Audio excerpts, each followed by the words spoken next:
नमस्कार साथियों। देखेंगे हम यहाँ पर पंचायती राज लेकर मैं एक सेशन आ रहा हूँ आपका। पंचायती राज की हम बात करें तो यहाँ से ये आपको देखने के लिए मिलेगा हमारा यूट्यूब चैनल, हमारा आपका यूट्यूब चैनल जो है KDR ई क्लासेस।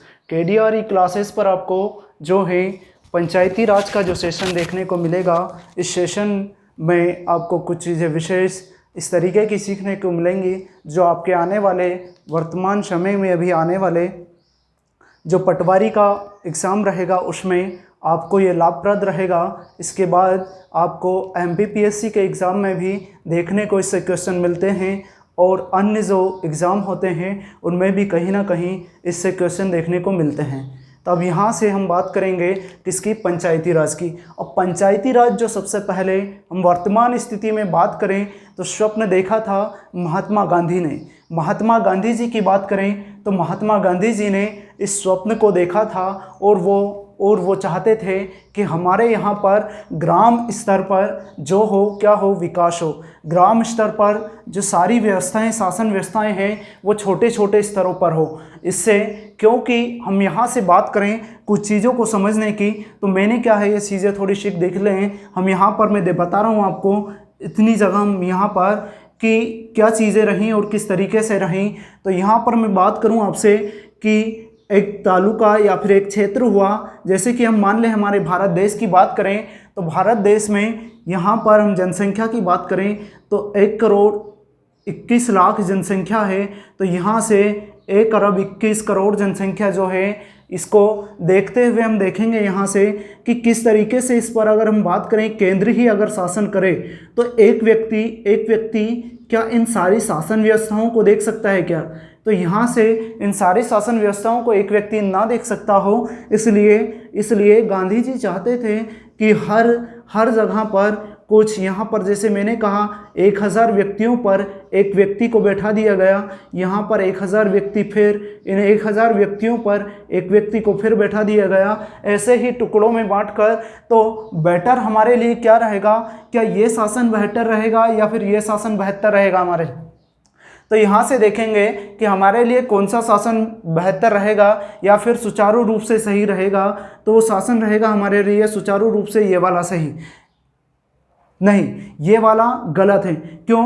क्योंकि एक व्यक्ति केंद्र में बैठकर अगर वो हर जगह पर जाएगा तो साल के 365 दिन होते हैं, इन 365 दिन में, लेकिन यहाँ पर अगर हम बात करें हर एक गांव की, हर एक तालुके की, तो क्या वो 365 दिन में हर एक तालुका या फिर हर एक गांव घूम पाएगा क्या?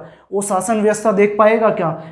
अगर वो एक साल में एक गांव भी जाता है तो यहाँ से 365 गांव ही जा सकता है वो। लेकिन हमारे भारत में देखें हम तो हज़ारों गांव हैं, हज़ारों व्यवस्थाएं हैं। तो इन सबको देखने के लिए जो थी क्या, पंचायती राज व्यवस्था लाई गई। अब पंचायती राज व्यवस्था ये कहती है कि जो है यहाँ पर शासन कि कम व्यक्तियों पर एक व्यक्ति जब शासन करता है तो वो सुचारू रूप से सारी चीज़ों को देख सकता है। इसीलिए हम देखेंगे कि किस तरीके से ग्राम स्तर पर सारी चीज़ें आई। तो यहाँ पर हम देखें पहले तो कि पंचायत शब्द जो है इसकी व्युत्पत्ति कहाँ से हुई। तो पंचायत शब्द की व्युत्पत्ति संस्कृत भाषा के शब्द पंचायतन से हुई है, जिसका अर्थ क्या होता है, तो जिसका अर्थ होता है 5 व्यक्तियों का समूह। क्या होता है? जिसका अर्थ होता है 5 व्यक्तियों का समूह। अब 5 व्यक्तियों का समूह, जैसे हम वर्तमान स्थिति में अगर कहीं पर बात करें ग्राम की या फिर किसी गांव की बात करें तो वहां पर आज भी 5 लोगों को किसी भी ऐसी आर्थिक स्थिति या फिर न्यायिक सर्वोच्चता के लिए अगर हम बात करें तो ग्रामीण या फिर किसी ऐसी आपस में, जैसे हम बात करें ग्रामीण क्षेत्र की, तो ग्रामीण क्षेत्र में कहीं किसी 2 व्यक्तियों के बीच जब विवाद हो जाता है, क्या 2 व्यक्तियों के जब बीच विवाद हो जाता है तो इस विवाद को सुलझाने के लिए जो है गांव के पंचों को बुलाया जाता है और वही गांव के पंच यहाँ पर एक न्यायिक प्रणाली के द्वारा यहाँ पर इन सारी बातों का न्याय कर देते हैं। और यही पंचायत, इसीलिए पंचायत को पंचों का 5 व्यक्तियों का समूह कहा गया है। 5 व्यक्तियों का जो समूह है वही आपकी क्या विवादास्पद स्थिति या फिर आर्थिक स्थिति, किसी व्यक्ति को आर्थिक रूप से लेकर किसी चीज़ की कमी है और वो चाहता है कि मेरी मदद हो, तो पंचायत के पास जाकर कहेगा कि मेरे साथ ये समस्या है, तो गांव के पंच उसके लिए कुछ ना कुछ हल निकालेंगे। तो यहाँ से हम बात करें किसकी, पंचायती राज व्यवस्था की। पंचायती राज व्यवस्था ग्रामीण भारत की स्थानीय स्वशासन प्रणाली है। कैसी है? पंचायती राज व्यवस्था ग्रामीण भारत की स्थानीय स्वशासन प्रणाली है।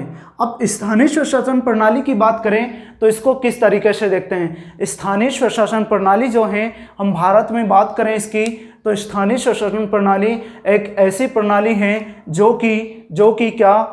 जो कि यहाँ पर इन चीज़ों को देखेंगे तो ये है क्या केंद्रीकरण की परिभाषा। मैंने आपको इसीलिए पहले यहाँ पर ये बना दिया था कि ये क्या है, आपकी केंद्रीकरण की परिभाषा है कि किस तरीके से, और ये है आपकी किसकी, विकेंद्रीकरण।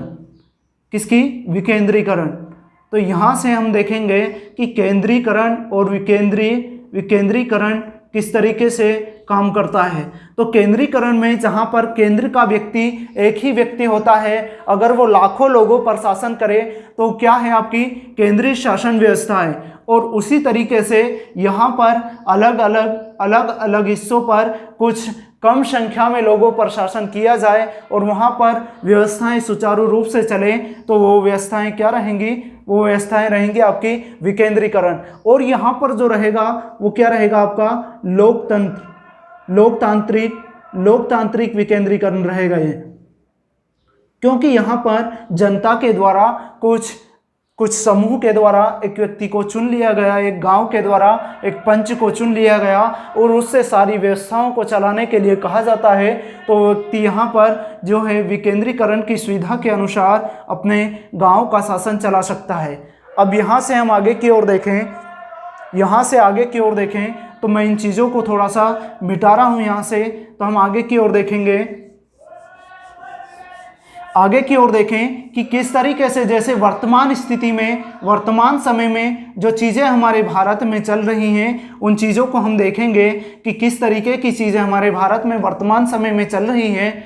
तो उन चीज़ों को देखने के लिए हम देखें यहाँ पर कि शहर के लिए, जिस तरीके से शहर के लिए एक शहर को चलाने के लिए नगर पालिका की आवश्यकता होती है और एक गांव को चलाने के लिए पंचायत की आवश्यकता होती है। तो यहाँ पर एक शहर के शासन को चलाने के लिए किसकी, नगर पालिका, और एक गांव के शासन को चलाने के लिए पंचायत की आवश्यकता होती है।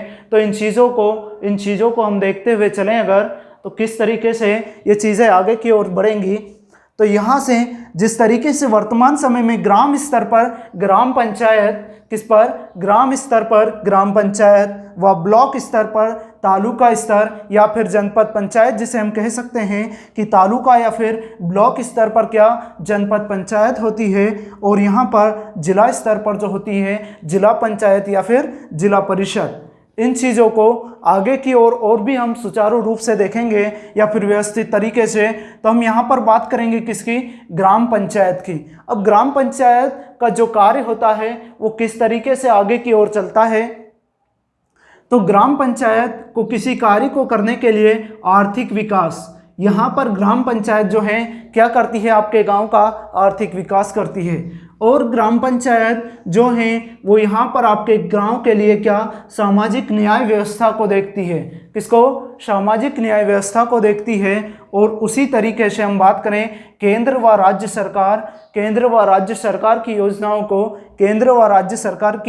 को लागू किया जाता है किसके द्वारा, ग्राम पंचायत के द्वारा। ग्राम पंचायत के द्वारा केंद्र व राज्य के बीच जो लागू की जाने वाली सुविधाएं हैं उसमें 11वीं अनुसूची के जो 19 विषय हैं, इन विषयों को लेकर शासन व्यवस्था गांव की चलाई जाती है। तो ये सारी चीज़ें यहाँ पर देखने को हमें मिलती है।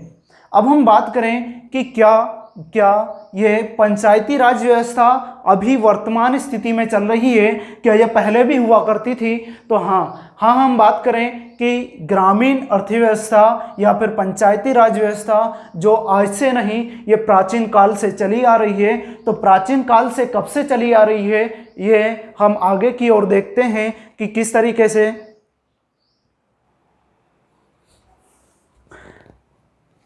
यहाँ से हम बात करें तो भारत में पंचायती राज व्यवस्था कब से, पंचायती राज व्यवस्था भारत में प्राचीन काल से अस्तित्व में है। कहाँ से, प्राचीन काल से अस्तित्व में है। तो अब ये प्राचीन काल से जब अस्तित्व में आई तो वहाँ से हम देखें कि वर्तमान समय में ये कब अस्तित्व में आई थी। तो वर्तमान समय में आधुनिक भारत की बात करें तो आधुनिक भारत में इसका अस्तित्व में आना भारत के उस समय भारत के जो प्रथम बार पंचायती राज तात्कालिक प्रधानमंत्री जो थे हमारे उस समय के पंडित जवाहरलाल नेहरू, पंडित जवाहरलाल नेहरू द्वारा राजस्थान के नागौर जिले में 2 अक्टूबर 1959 को लागू की गई थी। क्या, पंचायती राज व्यवस्था। कब, तो आधुनिक भारत में पंचायती राज व्यवस्था जो थी वो कब, भारत में प्रथम बार पंचायती राज तात्कालिक प्रधानमंत्री जवाहरलाल नेहरू द्वारा राजस्थान के नागौर जिले से 2 अक्टूबर 1959 में प्रारंभ की गई या फिर लागू की गई। अब यहाँ से हम आगे की ओर देखें कि भारत में पंचायती राज जो व्यवस्था है वो किस तरीके से आगे की ओर बढ़ी। तो किस तरीके से आगे की ओर बढ़ी, तो हमने भारत में पंचायती राज के इतिहास को समझने के लिए कुछ कालखंड बनाए हैं। और तो यहाँ पर हम देखेंगे कि यहाँ पर पंचायती राज को समझने के लिए भारत में पंचायती राज को समझने के लिए 3 कालखंड बनाए हैं। अब 3 कालखंड जो रहेंगे, पहला कालखंड रहेगा आपका कौन सा, ब्रिटिश काल। जो ब्रिटिश कंपनी का शासन था, ईस्ट इंडिया कंपनी का, उससे पहले जो पंचायती राज व्यवस्था प्राचीन समय में रही होगी उसकी बात करेंगे हम। और यहाँ पर फिर सेकंड नंबर पर बात करेंगे हम किसकी, ब्रिटिश काल से संविधान लागू। कब, संविधान लागू तक। कब, भारत का जब संविधान लागू हुआ कब तक की बात करेंगे यहाँ से, तो यहाँ से बात करेंगे हम कहाँ तक की, 1947 जो संविधान लागू हुआ इससे पहले 1947 से पहले की बात करेंगे। और यहाँ पर जब ब्रिटिश ईस्ट इंडिया कंपनी सन 1600 में भारत आई थी, कब, सन 1600 में भारत आई थी, उससे पहले की बात करेंगे यहाँ पर हम। और यहाँ पर बात करेंगे हम कब, यहाँ पर बात करेंगे संविधान लागू होने के बाद से वर्तमान समय, मतलब कि वर्तमान समय कब, हम 2022 या 21 तक का जो भी डाटा रहेगा आपका उसको देखेंगे। कहाँ पर, संविधान लागू तीसरे नंबर पर, जो कि संविधान लागू होने के बाद की पंचायती राज व्यवस्था है उसको आगे की ओर देखने के लिए। तो हमने क्या देखा यहाँ पर कि भारत में पंचायती राज जो था वो था, पंचायती राज व्यवस्था कब से, प्राचीन काल से ही अस्तित्व में रही है। अस्तित्व में रहने के बाद में आधुनिक भारत में प्रथम बार पंचायती राज किस समय के, तो 1959 में जो हमारे भारत के प्रधानमंत्री रहे पंडित जवाहरलाल नेहरू द्वारा राजस्थान के नागौर जिले में 2 अक्टूबर 1959 को क्या पंचायती राज को पहली बार लागू किया गया। और यहीं से भारत में पंचायती राज के इतिहास को समझने के लिए हमने 3 कालखंडों का प्रयोग करेंगे। अब वो 3 कालखंड कौन से रहेंगे, तो 3 कालखंड रहेंगे आपके ब्रिटिश काल से पहले सन 1600 से पहले, फिर बात करेंगे हम अगली ब्रिटिश काल से संविधान लागू तक 1947 तक की बात करेंगे। फिर यहाँ से बात करेंगे संविधान लागू होने के बाद से वर्तमान समय तक, तो वर्तमान समय सन 2021 तक की बात करेंगे हम। तो ये चीज़ें रहेंगी। अब यहाँ से हम सबसे पहले देखेंगे कि ब्रिटिश काल से पहले जो पंचायती राज व्यवस्था रही वो किस तरीके से काम करती थी और क्या उसके परिणाम रहते थे, वो किस तरीके से आगे की ओर बढ़ी पंचायती राज व्यवस्था। देखें यहाँ से आगे की ओर, तो ब्रिटिश काल से पहले पंचायती राज। अब यहाँ से हमने 3 कालखंडों की बात की थी। अब 3 कालखंडों में हम देखेंगे कि किस तरीके से ब्रिटिश काल से पहले पंचायती राज रहा होगा। तो पंचायती राज की हम बात करेंगे कब की, वैदिक काल की। कब की बात करेंगे, वैदिक काल की। और वैदिक काल से ही हमारा जो है पृथ्वी का एक उद्भव होता है। तो यहीं से हम देखें कि वैदिक काल से ही कब पंचायती राज किस तरीके से आगे की ओर बढ़ता चला गया और वर्तमान स्थिति तक पहुंचा है।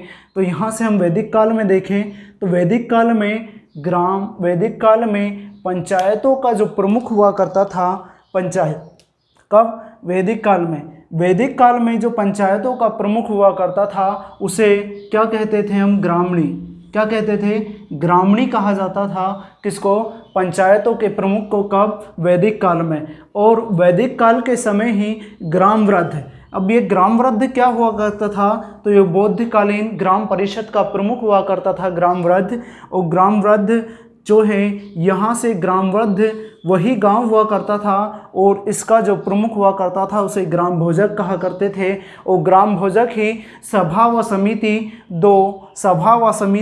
दो जो सभाएं थी इनको संचालित करता था। कौन, ग्राम भोजक। किसको संचालित करता था, सभा व समिति, दो जो पंचायतें थी, दो जो सभाएं थी, उनको आगे की ओर अग्रसर करता था। फिर वहाँ से हम देखेंगे किसको, आर्य लोग को।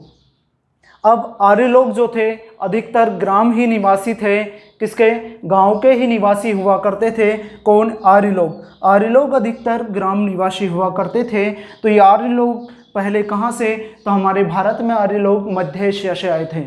मध्य एशिया से जब आर्य लोग भारत आए थे तो इन्होंने छोटे छोटे कबीलों के रूप में भारत में अपनी जो व्यवस्थाएं रहने की जमाई थी। तो उन्हीं छोटे छोटे व्यवस्थाओं को ही एक ग्राम के रूप में जाना जाने लगा और आगे बढ़कर आर्य लोग एक ग्राम निवासी कहलाने लगे। और वहीं से ग्राम के जो प्रशासन की व्यवस्था थी वही कहाँ से हुआ करती थी, ग्राम ही प्रशासन का केंद्र बिंदु हुआ करता था। कौन, ग्राम ही प्रशासन का क्या हुआ करता था, केंद्र बिंदु हुआ करता था। फिर यहाँ से हम देखेंगे किसको, ऋग्वेद में। अब आते हैं आगे तो ऋग्वेद में पहुँचते हैं। तो ऋग्वेद में गांव को क्षेत्र या फिर क्या कहा गया है, उर्वरा। क्या कहा गया है, तो यहाँ से देखेंगे ऋग्वेद में गांव को क्षेत्र या फिर क्या, उर्वरा कहा गया है। अब यहाँ से बात करेंगे किसकी, सभा की। तो सभा क्या हुआ करती थी और समिति क्या हुआ करती थी। तो यहाँ से हम देखें तो सभा गांव के वरिष्ठ जो लोग थे उनकी एक संस्था हुआ करती थी जिसमें कि वरिष्ठ लोग बैठकर जो गांव में निर्णय लेते होते थे उन निर्णयों को सुचारू रूप से चलाया करती थी। उसके बाद में फिर यहाँ पर समिति जो थी आमजनों की सभा हुआ करती थी। किसकी, आमजन। जैसे कि गांव में जो व्यक्ति आम जनता होती है उनकी सभा जो बैठती थी उसे समिति कहा जाता था उनके द्वारा। और जो एक सभा नाम से चलती थी उसे कहते थे हम क्या, गांव के वरिष्ठ जनों की संस्था। तो सभा और समिति दोनों में बहुत कुछ अंतर था क्योंकि यहाँ पर सभा में गांव के वरिष्ठ जन आकर बैठते थे और उनके द्वारा जो निर्णय सुनाए जाते थे वो समिति की बैठकों में सुनाए जाते थे जो कि आम जनों की एक सभा हुआ करती थी। अब आम जनों की एक सभा हुआ करती थी तो यहाँ से हम आगे की ओर देखें कि अथर्ववेद में सभा और समिति को, किसको, अथर्ववेद में हम यहाँ पर देखें कि अथर्ववेद में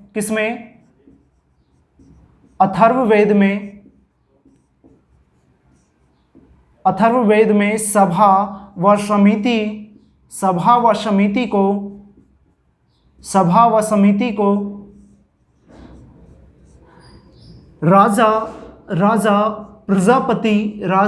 प्रजापति की दो पुत्रियां कहा गया है। प्रजापति की दो पुत्रियां कहा गया है। तो इनकी दो पुत्रियां कहा गया है किसमें, अथर्ववेद में। अब अथर्ववेद से आगे की ओर हम बढ़ते हैं तो सभा समिति का प्रधान पुरुष ग्रामणी कहलाता था। किसका, सभा और समिति का जो प्रधान पुरुष हुआ करता था किसका, सभा और समिति का जो प्रधान पुरुष हुआ करता था वो क्या कहलाता था, वो कहलाता था क्या, ग्रामणी। क्या कहते थे उसको, ग्रामणी कहते थे। अब ये ग्रामणी जो हुआ करता था वो क्या, सभा और समिति का प्रमुख हुआ करता था। और यहीं से क्या, यहीं से इसके द्वारा क्या, किसी भी गांव की क्या, प्रशासनिक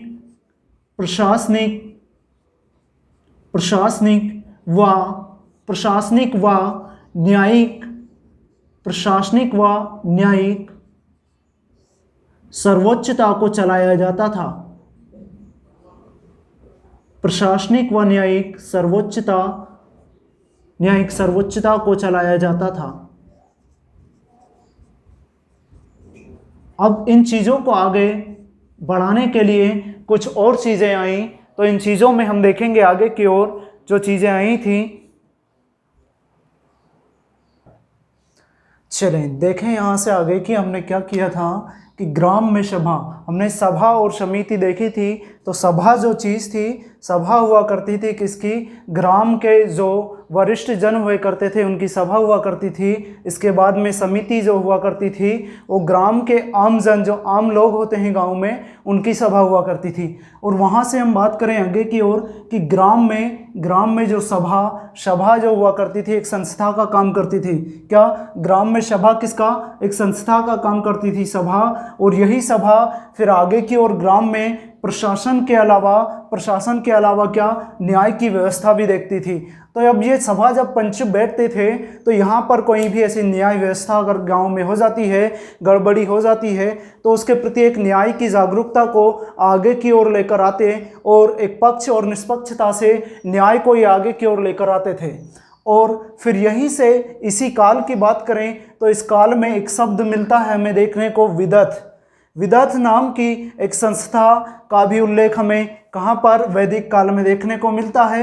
अब वैदिक काल में विदथ शब्द जो है इसका अर्थ क्या होता है, तो विदथ जो आर्यों की सर्व प्राचीन संस्था थी। क्या थी विदथ, आर्यों की क्या थी, सर्व प्राचीन एक संस्था हुआ करती थी किसकी, आर्यों की। और इसे ही जनसभा के नाम से भी क्या जाना जाता था, किस नाम से, जनसभा के नाम से ही जाना जाता था। अब यहाँ से हम बात करें किसकी, विदथ की।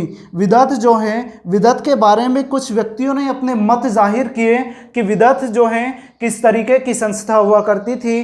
तो श्री अल्तेकर ने कहा कि विद्वानों की परिषद हुआ करती थी, कौन, विदथ को क्या कहा, किसने, अल्तेकर ने कहा कि यह विद्वानों की परिषद हुआ करती थी और इसमें धार्मिक व दार्शनिक कार्यों को देखा जाता था। किसको, धार्मिक व दार्शनिक कार्यों को देखा जाता था। और यहीं से फिर आगे की ओर एक और दार्शनिक हुए, उन्होंने अपना मत जाहिर किया।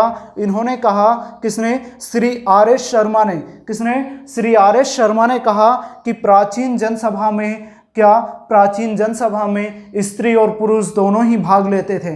और वर्तमान में अगर हम देखें तो पंचायतों के जो चुनाव या फिर पंचायत के जो भी चीज़ें हमें देखने की मिलती है उनमें जो महिला और पुरुष, कौन, महिला और पुरुष जो हैं वो बराबर के भागीदार होते हैं। किसमें, महिला व पुरुष किसके, बराबरी के भागीदार होते हैं। किसमें, तो महिला और पुरुष भागीदार होते हैं पंचायत में। अब यहीं से हम आगे की ओर देखें तो जो आर.एस. शर्मा ने बताया, आर.एस. शर्मा ने कि ये आर्थिक मामले, सामाजिक मामले, धार्मिक मामले और सेना के पक्ष में जो प्रशासनिक मामले, कानूनी मामले होते थे उनको देखा करते थे।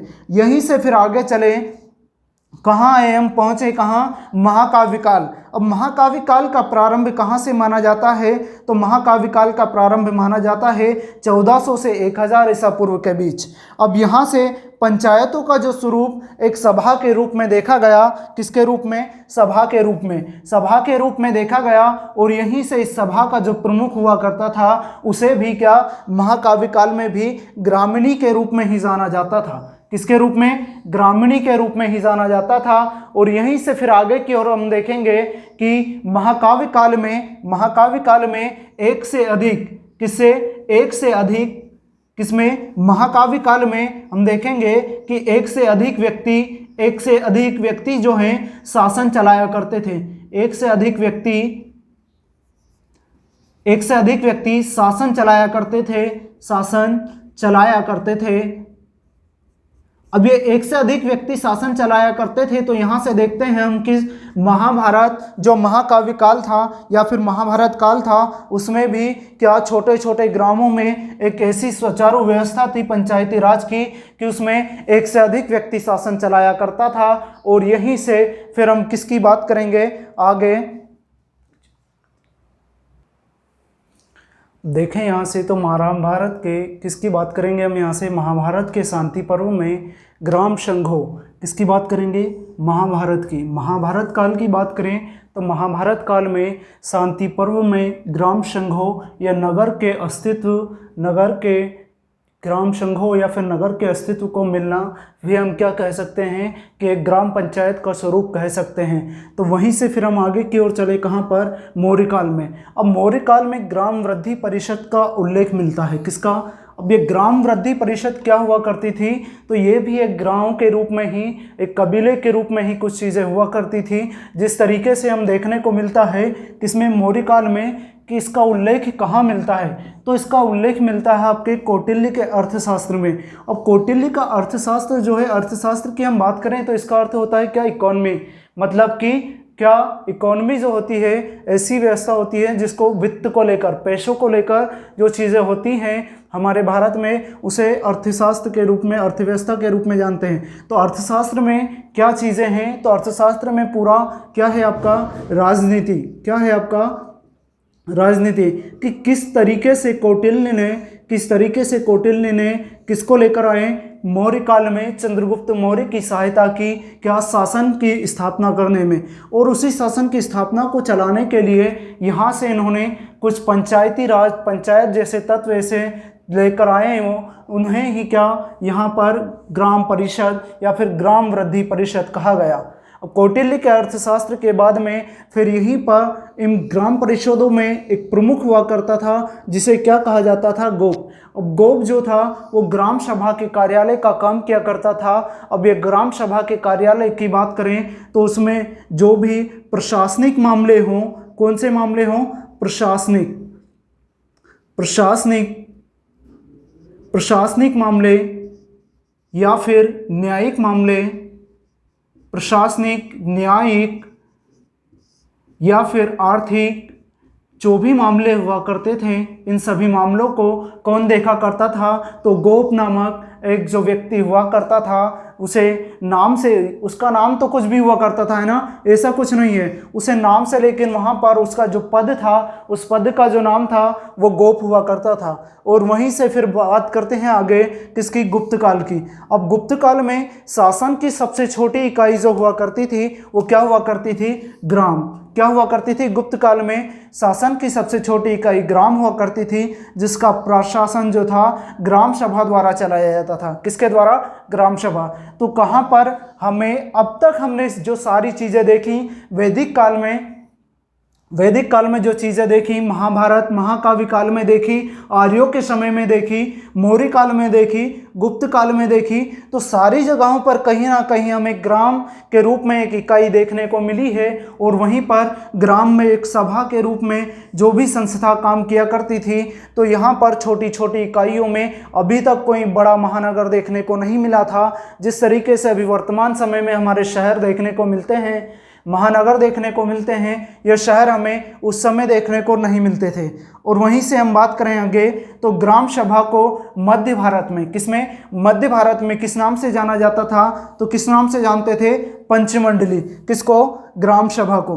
अब ग्राम सभा को पंचमंडली तो हमने थोड़ी देर पहले ही देखा था, थोड़ी देर पहले जब स्टार्ट किया था हमने, तो पंचायत में पंचायतन जो शब्द था उसका अर्थ ही क्या था, 5 व्यक्तियों का समूह। और यहाँ पर इसने कहा है क्या, पंचमंडली। तो ये पंचमंडली भी वही 5 व्यक्तियों का समूह है। तो मध्य भारत में ग्राम सभा के जो प्रमुख हुआ करते थे उन्हें क्या, भारत में पंचमंडली के नाम से जाना जाता था। और वहीं पे बिहार वाले क्षेत्र की बात करें तो बिहार में ग्राम जनपद के नाम से जाना जाता था इन्हें। किसके नाम से, ग्राम जनपद के नाम से जाना जाता था। और वहीं से आगे की ओर हम बात करें तो दामोदरपुर बिहार में ग्राम सभा के प्रधान को ग्राम सभा के प्रधान को किस नाम से जाना जाता था?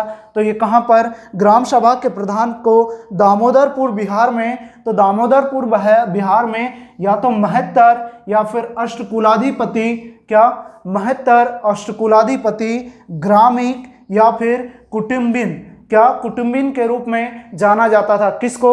ग्राम के प्रमुख को। किसको? ग्राम सभा के प्रमुख को, प्रधान को किस नाम से जाना जाता था? तो पहला नाम हुआ करता था क्या? महत्तर, फिर कुलाधिपति या फिर अष्टकुलाधिपति, कुलाधिकारी, या फिर ग्रामिक, या फिर कुटुंबिन, क्या इन सारे नामों से जाना जाता था। और यहीं से फिर आज का हमारा जो सेशन होता है वो समाप्त होता है। यहाँ से फिर अगले सेशन में, अगली क्लास में हम देखेंगे यहाँ से आगे पंचायती राज किस तरीके से, और अभी कुछ काल बचे हैं जिन कालखंडों में किस तरीके से आगे की ओर बढ़ा पंचायती राज।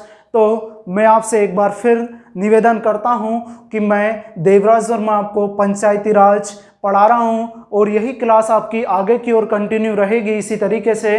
तो आप हमारे चैनल KDRE क्लासेस को सब्सक्राइब करें और लाइक करें, और जो नोटिफिकेशन का बटन है उसे हमेशा के लिए बेल को दबा कर रखें, ताकि आपको जो सेशन, नया सेशन डले जब भी, तो उसका नोटिफिकेशन मिले, तो आप सुचारू रूप से इन सेशनों को देख पाएं। जय हिंद, जय भारत, भारत माता की जय।